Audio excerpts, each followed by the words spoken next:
ደሞ ኣብ ስራሕ ነይርካ ኢድካ ምዚ ክሎሮክስ ገለታት ኢድና ሓቀይ ይደርቕ እዩ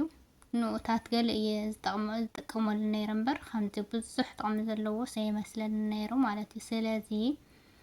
ባህለ ውለታይ ባዝሊን ይክል ሰውነትና ከም ዘለስልሰልና ስለዚ ሎሽን ወይ ደሞ ዝኾነ ነገር ይገብርን ባዝ ተተቀብዓት ኣለኸን እዚኦም እንኳን ኩሉ ግዜ ይፈልጣ እያነ ይገብር እየ ብቀዳማይ እውን ስለ ናይ ባዝሊን ጥቕሚ ኢለ ንፀጉር ሰሪሐ ነይረ ባዝሊን እናቆርባኦ እንታይ ዓይነት ለውጢ ከም ትሪእያሉ ትፈልጦ ኢኹም ሽዑ ማለት እዩ። በተለይ ቆራርፅ ፅቡቅ እዩ ከምዚኣ ጌርክን ቅድሚትክን መጀመርያ ንጎድኒ ስራሕ ተብልዓ ካብኡ ድሓር ቁጥጥር ትቁጥብ ኢለ 4 ጎንጉን እያ ማለት እዩ። ስለዚ ብዙሕ ጥቕምታት እዩ ዘለዎ ባዝሊን ተጠቐማ በተለይ ንፀጉርክን ጫፍ ጫፉን ቆዳኽን ሰላም ናይ ኣልሚ ቻናል ቤተሰብ ከመይ ኣኒኹም ሰላም ዲኹም? ኣነ ሰላም እየ እግዚአብሔር ይመስገን ከምቲ ኣነ ሰላም ዘለኽዎ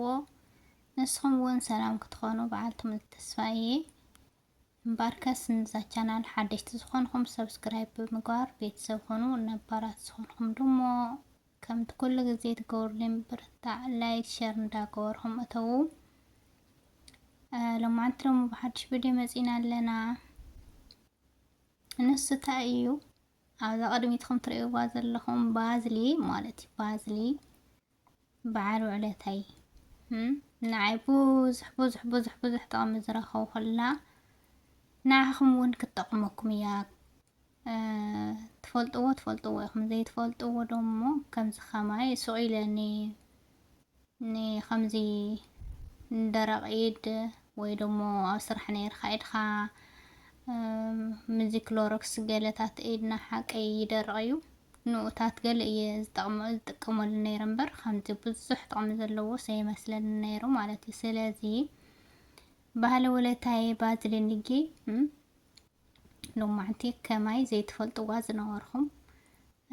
ባዝሊን ዘይፈልጥ ሰብ እንኳን የለን ግን እሲ ከምዚ ከማይ ደሞ ብዙሕ ጥቕምታት ከም ዘለዎ ዘይትፈልጣ ብቪድዮ መፅእ ኣለኹ ማለት እዩ። ንሱ እንታይ እዩ ባዝሊን ብጣዕሚ ብዙሕ ጥቕምታት እዩ ዘለዎ እቲ ሓደ ጥቕሚ እንታይ እዩ ሆስፒታላት ንባዕሉ ማለት እዩ ብጣዕሚ እዮም ዝጥቀምሉ ንምንታይ ኣብ ሆስፒታል ሕዚ ብዙሕ ግዜ ሪኢኹም ተኾይንኩም ኦፕራሲን ተኾይንካ ወይ ደሞ ቀዶ ጥገና ድዩ ዝብሃል ኦፕራሲን ተኾይንካ ነቲ ኦፕራሲን ዝተሰፈየ ቆስሊ ኣብ ወሰን ጫፉ ሎሽን ምናምን ኣይገበርልካን ምንታይ ድዩ ፈሊጠየ ነይረ መሲልኩም ኣነ ቅድሚ ሕዚ ዝኾነት ሓዛይ ነይራ ከምኡ ብኦፕራሲን ዝወለደትና ወሰን እሲ ባዝሊን ገበርልዋ ነይሮም ማለት እዩ እና ትገብረሉ ነይራ ንምንታይ እቲ ቆስሊ ቀልጢፉ ንክደርቕ ወይ ደሞ ልስሉስ ሰውነትካ ከምዚ ልስልስ ንክብል ከምዚ እስርስር ዝበለ ነገር ንከይኸውን ይመስለኒ። ስለዚ ብጣዕሚ እዮም ዝጥቀምሉ ኣብ ሆስፒታል ንባዕሉ ማለት እዩ። እቲ ካልኣይ ጥቕሚ ደሞ ንህፃናት ሕዚ ኣዴታትና ሕዚ ኣብ ገጠር እንኳን ብዙሕ ኣይፍለጥን ግን ኣብ ከተማ ንጎ ፀሓይ ከውፅኦም ከለዋ ነቶም ህፃውንቲ ባዝሊን ገይረን እንዳደረዛ ኣብ ፀሓይ ይገብርኦም ማለት እዩ። ስለዚ ንሰውነትና እንታይ ዝኣክል ጥቕሚ ከም ዘለዎ እንታይ ዝኣክል ሰውነትና ከም ዘለስልሰልና ስለዚ ሎሽን ወይ ደሞ ዝኾነ ነገር ይገብርን ባዝሊን ኣብ ፀሓይ ወፅአን እንዳደረዛ ባዝሊን ንገብራሎም ንህፃናት ማለት እዩ። ስለዚ ንህፃውንቲ እውን ብጣዕሚ ጠቃሚ እዩ። ሳልሳይ ደሞ ኣነ እንኳን ኣብዚ መፅእ እየ ፈሊጠ ሕዘን ዓረብሲ ሜክኣፕ ክገብራ ከለዋ ሕዚ ማዳመይ ንባዕሉ ሜክኣፕ ትገብር ተላሲ ኣነ እንኳን ብዛዕባ ሜክኣፕ ኣይን ተገይሩ ኣይን ንቅድሚት ኣይን ንድሕሪት ኣይፈልጥን ክጥቀም እውን የደልይን ተጠቒሙ እውን ኣይፈልጥን ማለት እዩ። ስለዚ እታ ናተይ ማዳም ግን ባዝሊን ኣይትፈልይን ቢያንስ 3-4 እያ ትገዝእ እና ሜክኣፕ ቅድሚ ምግባራሲ ኣብዚ ዓይና ገለታት ትገብረሉ ማለት እዩ። ንምንታይ ይብላ እሞ ኣይለቅን ገለ ትብለን እንዴ ኣነ ናይ ሜክኣፕ ኣፍልጦ ዘለክን እንኳን ኣብ ዝጥርም ኣንቲ ካልኣይክን ብቻ ግን ከምኡ እያ ትብለን ንሳ ትጥቀመሉ እያ ማለት እዩ። سيرش غير ون رئي نيره أو يتبون رخيبة نيره حانتي بزعا نميك أب وني تقمي قليلانا تناقرت مالتيو سهل سعرها عايدو مو مالتيو الشطة تقبعت اللخن زي أمكان كل زي فلت يعني يقبريه قدم شتو مقبع خن وي أو خسات خندي وي أو يتخندي وي أو زد لخن تجورا تقن شتو نيشتن بازل تجورا مو شتة تقبع كاو كساعة سالساي معلته يلك أفتا زجور خنا لا أفتا بازل زجور خنا لا شتة تجير خنا لا ساعة سالساي معلتي أيلك أنت شتو مالتي سلازين الشتوون يطعمك عيو خان أيدمو نيقرنا نيدنا نسونتنا بقى خمزي درق زخانة سونتنا درقة تركز زلنا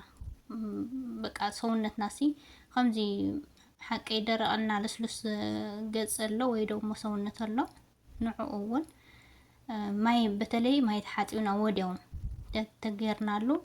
يعني يحزقيو سلازي سونتنا نكلسلس مويسترايز نكخونون يطعمنا ايو مالتي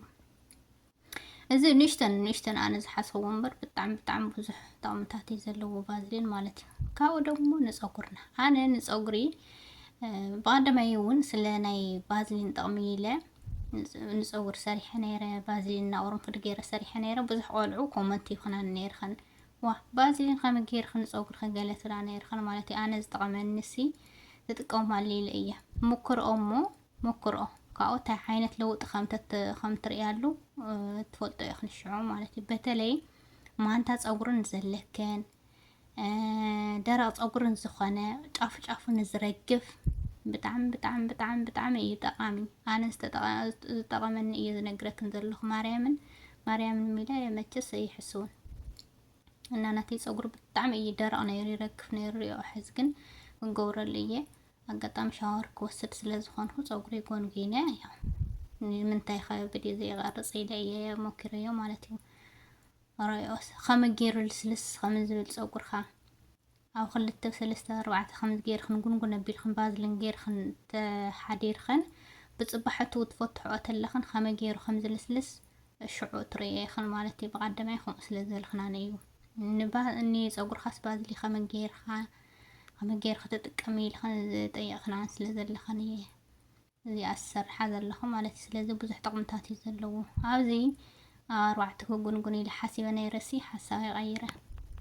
دخميلنا روعتكو قنقني لنيرس قدمي خمزي أغير خن قنقن تبيل خنا مالتي صغر قدمي خن صغر خن زرقف النازي قرارس صبغي خمزي أغير خن خن مجمرا نقود نسرح تبل أكاود حار قطر روعته مالتي راعت أوضر قور إلى نيرس كأمليس حساوي غيره قدمي تيسر حبيله كأمليس خانة راعت أوضر قور إيه كما يجن صقر نمسرح زهك يسولله بتعمل يزكين صقري نكسرح وي شهر كوسدي حس أمه وي صقري لك كسل إيه حس بتلي أو حيز أو رمضان جزء بس ما حساو زخونني صغرين مسرحي صغرين مون قال مطعمي حساو زخونني ጭንቀት زخونني እና حد ጊዜ መወዳት ተዓዲሎ صغرو ما يقولون صغرو ما يسرحوا من يولو እና ባዝሊን ሪኢኽን ከምዚ ኣገይረ ኣርባዕተ ጎንግነያ ቅድሚት ይስርሕ ቢለ ኣርባዕተ ጎንግነያ ማለት ስለዚ ብዙሕ ጥቕምታት ዘለዎ ባዝሊን ተጠቐማ በተለይ ንፀጉርኽን ጫፉን ቆዳኽን ከይተንከኦ ባንደማይ ጎን ነገረክን እየ ጫፉ ግን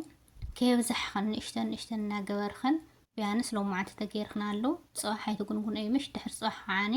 ኣይትገብራሉ ካብኡ መበራዓይ ወይ ሓምሻይ መዓልቲ ደሞ ትገብራሉ ማለት እዩ ብጣዕሚ